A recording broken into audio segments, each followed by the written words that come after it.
107.5 The Game Podcasting is sponsored by Modern Exterminating, a family-oriented company. Professional, honest, and dependable pest control solutions. We're your one-stop shop for all pests. Carolina does indeed come in at number 10, first time in the top 10 since 2014, as I mentioned, and I went through and laid all this out. Carolina would indeed be the final team in, based on rankings, if the college football playoff were to start today based on the AP poll.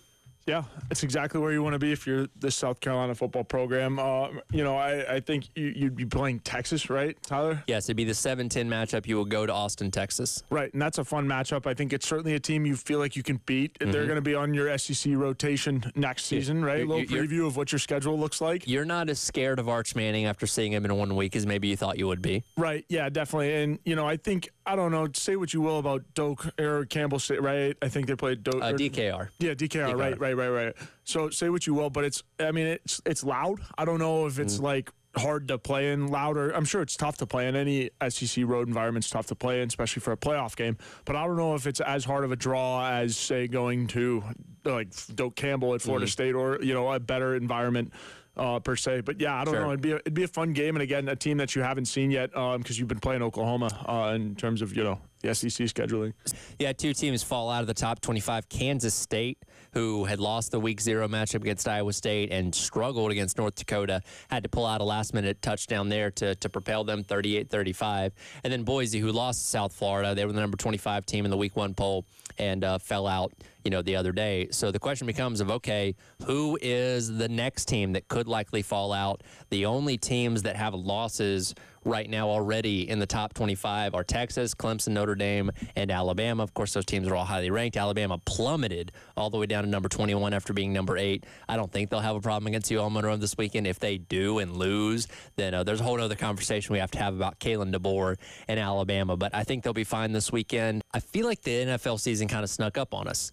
Maybe, I don't know, were we more particularly just locked in on college football stuff this offseason compared to the NFL, or outside of the Micah Parsons trade? Were there not as many off-season NFL headlines that grabbed your attention to maybe make it seem like it flew under the radar a little bit? Yeah, I guess so. I feel like a lot of the college football being as big as it is and just being caught up in it, and also South Carolina being as good as they're supposed to be and whatnot. I think you lose sight of the NFL for a little bit, but I don't know, Tyler. Can you really miss it when ESPN is pretty much a lot of NFL? It's turning into right. There's the contract that ESPN has, so like you can't really miss it.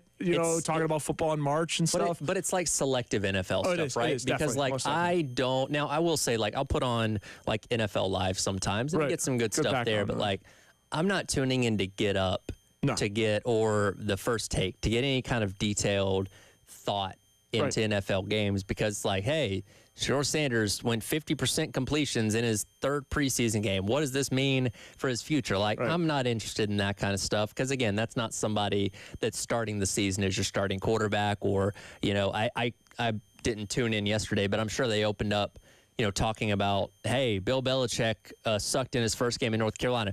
Was Tom Brady the reason why the Patriots had so much success back in the day? Those kind of things. I'm not interested in that. Yeah. But even those shows, I guess, outside of, again, the Micah Parsons thing, last week, which, again, was crazy shocking. Yeah. It just seems like it's been a quieter offseason for the most part in the NFL. No matter what you do on third down, basically your success on third down, offense and defense, is going to be based on what you do on first and second down. And I know it's not cliche, but it's pretty simple from my standpoint. We've got to be better, and each week is different, and it's every game is different. We weren't good enough against Virginia Tech and need to be better against South Carolina State Saturday night. So on Sunday against Virginia Tech, their average yard to go on third down was 9.3. And they only converted 33% of their third downs, going 4 of 12. Because, again, when you get in that situation, you basically have to throw. Your playbook, if not cut in half, is cut in more than that, because you're limited on the kind of things that you can do. Yes, you can get long runs, but your chances of getting a run greater than 9 yards or 10 yards in those kind of situations is certainly a whole lot lower. And this is something that Carolina struggled with a lot last year. I averaged their down and distance against their 11 FBS opponents, and it was 7.5. Right. And they were about middle of the pack in the SEC when it came to converting third downs. That's something that definitely needs to be fixed this year. And it really goes back to what you're doing on first and second down, obviously, because if you're getting, 3 yards on first down, 3 yards on second down, well, guess what? Now you're in a 3rd and 4, and you're a lot more manageable. But you can't consistently you don't want to consistently ask your quarterback to make something magic happen on 3rd and long over and over and over and over and over again. Yeah, absolutely, Tyler. You want to shrink that number back down to the 7.5 like you had last year, and even, a little bit smaller than that, 9.3 as you did the math on, not quite the number that you want on 3rd down. Again, it makes it impossible to convert on 3rd down. And, even if you are in the middle of the pack in the SEC, I think, for 3rd down conversion, it's not bad, but it's certainly not where you want to be. But certainly need to improve on, week 1 and that 9.3 yards to go on 3rd down. You can't be winning football games if that continues.